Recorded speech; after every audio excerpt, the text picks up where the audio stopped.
అండి, good evening. ఎలా ఉన్నారు అందరూ? బాగున్నారండి? ఈరోజైతే నేను ఏం చేస్తున్నానని చూస్తున్నారా? ఇదైతే ఉగాది పచ్చడి అయితే ప్రిపేర్ చేస్తున్నానండి. నాకు ఈ ఉగాది పచ్చడి అంటే చాలా ఇష్టం. చిన్నప్పటి నుంచి కూడా ఉగాది ఎప్పుడు వస్తుందా, అమ్మ ఈ ఉగాది పచ్చడి చేస్తుంది తిందామని అయితే నేను ఎదురు చూసేదాన్ని. నాకైతే ఈ పచ్చడి అంటే చాలా ఇష్టం అండి. నాకు మా అమ్మ చేసే విధానం అయితే చాలా ఇష్టం. నేను కూడా ఇలాగే చేస్తూ ఉండేదాన్ని. ఇక ఇంకేంటి ఇప్పుడు చేస్తున్నారు, ఉగాది పచ్చడి చాలా రోజులైంది కదా అని అనుకోవచ్చు. కానీ నాకైతే అండి వేప పూత ఉన్నంత కాలం కూడా నాకు ఎప్పుడు పచ్చడి చేసుకోవాలి, పచ్చడి ఎప్పుడు తినాలనిపిస్తే అప్పుడైతే నేను చేస్తూ ఉంటానండి. ఇక నాకే కాదు, నాతో పాటు మా అమ్మాయికి మా అబ్బాయికి కూడా ఈ పచ్చడి అంటే చాలా ఇష్టం. ఇక మా వారైతే అంత ఇష్టపడరు, కానీ మా ఇంట్లో మా ముగ్గురికి అయితే ఈ పచ్చడి అయితే చాలా ఇష్టం అండి. ఇంకా చెప్పాను కదండి, వేపపోత ఉన్నన్ని రోజులు కూడా నేను ఎప్పుడు వీలైతే అప్పుడు పచ్చడి చేస్తూ ఉంటాను. సరే అని చెప్పేసి ఈరోజైతే చేద్దామని చెప్పి నేనైతే ప్రిపేర్ చేస్తున్నానండి. ఇక అమ్మ చేసే విధానం ఎలా అంటే నేను కూడా అలాగే నేర్చుకున్నాను, నేను అలాగే చేస్తానండి.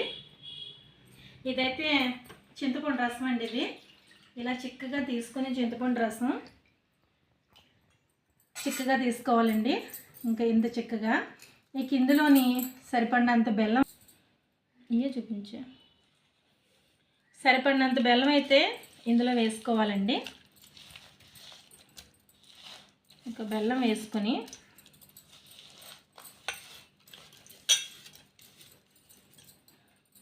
ఇందులోనే మామిడికాయ ముక్కలు అయితే సన్నగా తరిగి పెట్టుకుంటాం కదండి.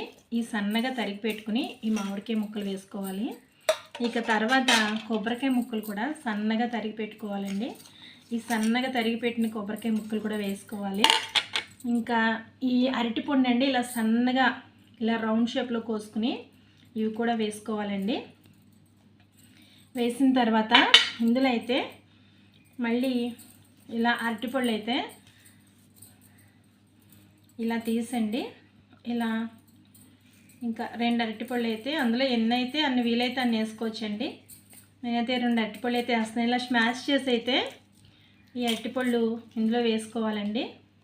ముక్కలు కోసుకునే కాకుండా ఇలా స్మాష్ చేసి కూడా వేసుకోవాలి.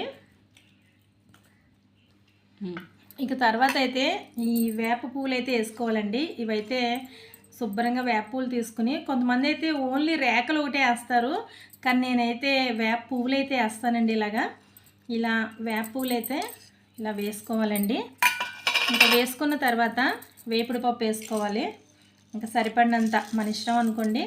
ఇంకా సరిపడినంత అయితే వేపుడు పప్పు వేసుకోవాలి. ఇంకా పచ్చడి అయిపోయినట్టేనండి. ఇదిగోండి చూడండి, ఇలా ఈ పచ్చడి అంటే నాకైతే అండి చాలా చాలా అంటే చాలా ఇష్టం అండి. నేనైతే చాలా ఇష్టపడతాను నిజంగా. ఈ వేప పచ్చడి అంటే నాకు చాలా ఇష్టం.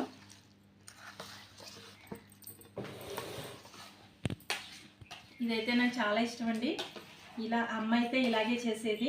నాకు ఈ టేస్టే నాకు బాగా ఇష్టం అండి. ఇంకా నేను అంత ఇష్టపడి ఈ పచ్చడి అంటే రోజంతా కూడా ఇంకా వీలైనప్పుడల్లా ఒక బౌల్లో వేసుకుని స్పూన్ వేసుకుని అయితే తినేస్తూ ఉంటాను. నాకు అంత ఇష్టము. ఇక నా పిల్లలు కూడా నాలాగే తయారయ్యారండి. వాళ్ళకు కూడా ఈ ఉగాది పచ్చడి అంటే మా పిల్లలు కూడా చాలా ఇష్టం అండి. ఇదైతే చాలా బాగుంటుందండి. ఇది చాలా సింపుల్ రెసిపీ, అలాగే టేస్ట్ కూడా చాలా బాగుంటుందండి. ఇక నేను ఇంకా ఈ వేప పూత ఉన్నంత కాలం కూడా వీలైనప్పుడల్లా ఇలా చేస్తూ ఉంటాను. ఇదిగోండి పచ్చడి అయితే ఇలా ఉంటుందండి. ఎప్పుడెప్పుడు తిందామని చాలా ఆశ అయితే ఉందండి. చాలా ఇష్టం.